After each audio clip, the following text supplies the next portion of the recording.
एक बार फिर से आपका स्वागत है सी न्यूज भारत में। मध्य प्रदेश बुलेटिन में शुरुआत करेंगे छतरपुर से, जहां स्मार्ट मीटर लगाए जाने के खिलाफ ग्रामीणों का आक्रोश लगातार बढ़ता जा रहा है। और साथ ही बात होगी झाबुआ की, जहां आदिवासी अंचल में किसानों को खाद्य सामग्री खासकर यूरिया की भारी किल्लत का सामना करना पड़ रहा है। ऐसी तमाम खबरों पर करेंगे विस्तार से चर्चा। छतरपुर जिले के ईशानगर में स्मार्ट मीटर लगाए जाने के खिलाफ ग्रामीणों का आक्रोश लगातार बढ़ता जा रहा है। ग्राम सरपंच निधि मिश्रा के नेतृत्व में सैकड़ों ग्रामीणों ने गांधी चबूतरा से पड़ाव चौराहा होते हुए नारेबाजी करते हुए बिजली विभाग कार्यालय का घेराव किया। प्रदर्शनकारियों ने हाथों में काले झंडे लेकर जमकर नारे लगाए और स्मार्ट मीटर से जुड़ी समस्याओं को लेकर बिजली विभाग के खिलाफ विरोध दर्ज कराया। ग्रामीणों का कहना है कि स्मार्ट मीटर के लगने के बाद बिजली बिलों में भारी वृद्धि, अक्सर बिजली कटौती और मीटर की गड़बड़ियों से उपभोक्ताओं को भारी परेशानी का सामना करना पड़ रहा है। प्रदर्शन के दौरान बिजली विभाग के OIC राजेश जैन द्वारा प्रतिनिधि से कथित बदतमीजी किए जाने का आरोप भी सामने आया है, जिससे ग्रामीणों का गुस्सा और भड़क गया है। इसके विरोध में प्रदर्शनकारियों ने ईशानगर छतरपुर मुख्य मार्ग को जाम कर दिया, जिससे यातायात भी प्रभावित रहा। प्रदर्शन स्थल पर पुलिस बल भी तैनात रहा और प्रशासनिक स्तर पर समझाइश का प्रयास किया गया, लेकिन ग्रामीणों का विरोध देर शाम तक जारी रहा। छतरपुर से सी न्यूज संवाददाता कुलदीप सक्सेना की रिपोर्ट। भारतीय क्रिकेट के स्वर्णिम इतिहास में छतरपुर मध्य प्रदेश की 18 वर्षीय बेटी क्रांति गौड़ का नाम अब सुनहरे अक्षरों में दर्ज हो गया है। अपने करियर की शुरुआती अवस्था में ही इस युवा खिलाड़ी ने ऐसा प्रदर्शन किया जिसे बरसों तक याद रखा जाएगा। महिला अंतर्राष्ट्रीय क्रिकेट मैच में क्रांति गौड़ ने अपनी धारदार गेंदबाजी से विपक्षी टीम की बल्लेबाजी को तहस नहस करते हुए 6 विकेट झटक लिए। उनके इस स्पेल ने मैच का रुख पूरी तरह से भारत की ओर मोड़ दिया और भारतीय महिला टीम को एक ऐतिहासिक जीत हासिल हुई। छतरपुर से सी न्यूज संवाददाता कुलदीप सक्सेना की रिपोर्ट। झाबुआ जिले के आदिवासी अंचल में किसानों को खाद्य सामग्री खासकर यूरिया की भारी किल्लत का सामना करना पड़ रहा है। किसान कई रातों तक यूरिया की किल्लत के कारण बाहर लाइन में लगे रहते हैं, लेकिन कई बार उन्हें खाद नहीं मिल पाता। स्थानीय किसानों का आरोप है कि जहां यूरिया की सही कीमत 270 रुपये प्रति बोरी होनी चाहिए, वहीं बाजार में ये 500 रुपये तक बिक रही है।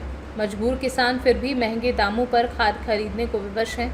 हाल ही में आदिवासी संगठन जैस ने थांदला में एक दुकानदार के खिलाफ जोरदार विरोध प्रदर्शन किया।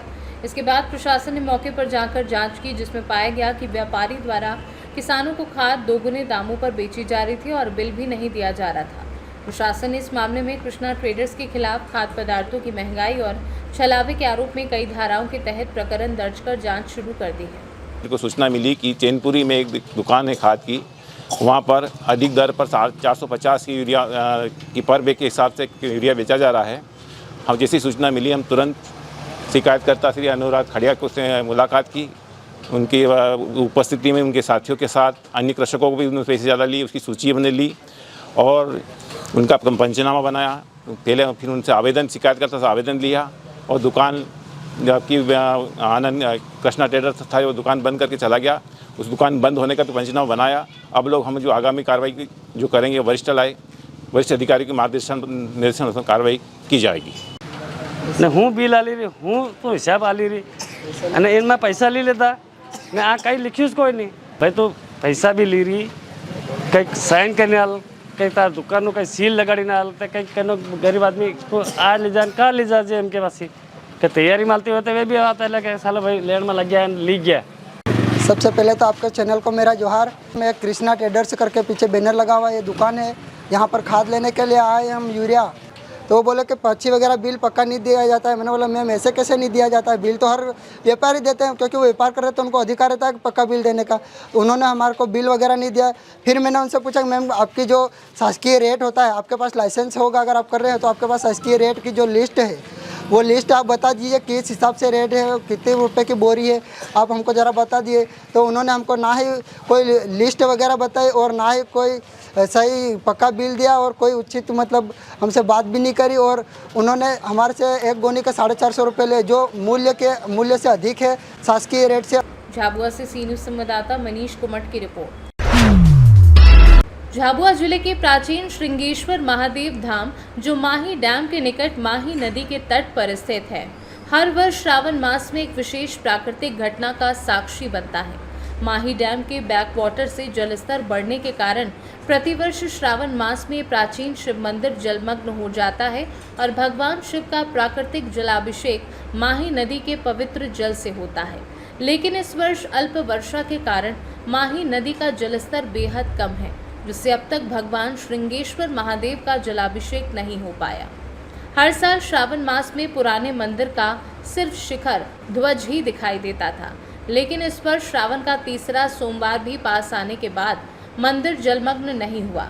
श्रद्धालु अब आराम से मंदिर में प्रवेश कर प्राचीन शिवलिंग के साक्षात दर्शन और पूजा कर पा रहे हैं, जो सामान्यतः जल में डूबा रहता है। झाबुआ से सी न्यूज़ संवाददाता मनीष कोमट की रिपोर्ट।